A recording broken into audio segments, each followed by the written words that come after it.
I might not be that smart, but I have one heck of a smart house.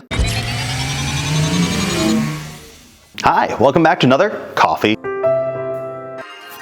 with Coleman, where we'll discuss Washington, D.C., business, real estate, all that good stuff. My name is John Coleman. I'm a real estate agent here in Washington, D.C. with the Jason Martin Group. So if you like learning about houses, neighborhoods, D.C., I would consider subscribing. I talk about content all across those different forums at any given time. And if it's helpful, like it. If it's really helpful, subscribe, because then you'll get alerted when I release new videos, and you don't want to miss that, right? Today I'm going to talk about how I turned my house into a smart house. And it was a little bit of a process, but the end result is awesome. When I was doing my research, I considered a few different systems I was going through. I looked at Apple, the Amazon, but at the end, I felt like the Google platform was the one that I liked the best. And I found that their products all worked very seamlessly, and they had some higher end things that I felt were a little bit more foolproof to make sure that they're working right. And I had some recommendations from friends that used it. So all of that bundled together meant we were going Google. One of my favorite things about this entire setup is that I can control it in two ways. Well, three really. You can do the traditional, I can click buttons and do that. Well, yeah, it's not what you get a smart home.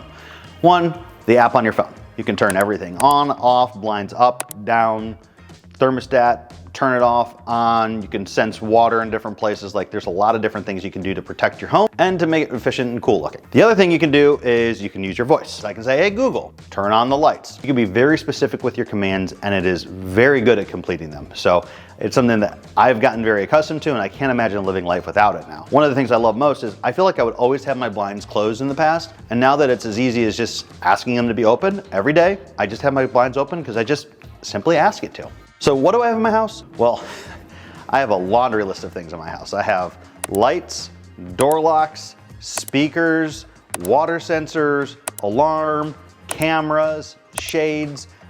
Let's just say I should have bought some Google stock before I started doing all this, but I absolutely love this stuff and I am completely hooked. And in fact, I'm so hooked that this year, our Christmas tree actually turned on by voice. So that was a ton of fun. So some examples of things that I tell it to do, and I'll show you how those commands work, is stuff like showtime. This is when I want my house to just completely turn on. This is when I'm coming home with friends and I want to just be able to walk in and the lights are on and the blinds are up and we're ready to go. There's also things like good night, where it gets it ready for night and the lights all dim. It makes sure the alarm is on and the ones on the outside on. It makes sure all the doors are locked, and then plays a little nice sound in the bedroom to make sure that I can get calmed by the crashing water or the crackling fire, whatever it's going to be that night. And then when I wake up, I can say good morning, and it opens my blind part way, dims the lights just a little bit. We don't want full lights on right away. And then one of my favorite is I can say set scene to chill, and then it turns my entire downstairs into a zone where it's like movie night. And you know, it's just kind of a cool thing to do, and it looks nice and it's easy to get done. Some of my close friends and family are a little worried about my leverage of technology and how it's integrated in my house and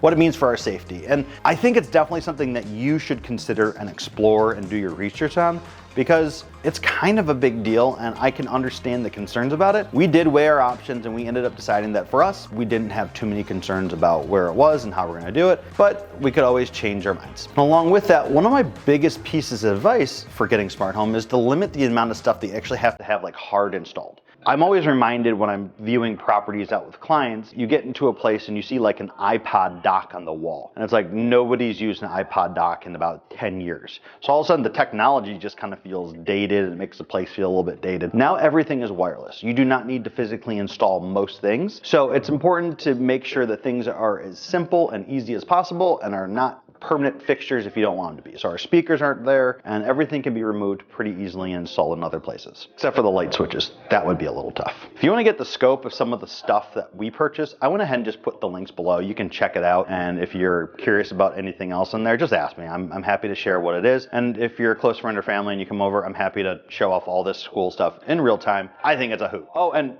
one more thing.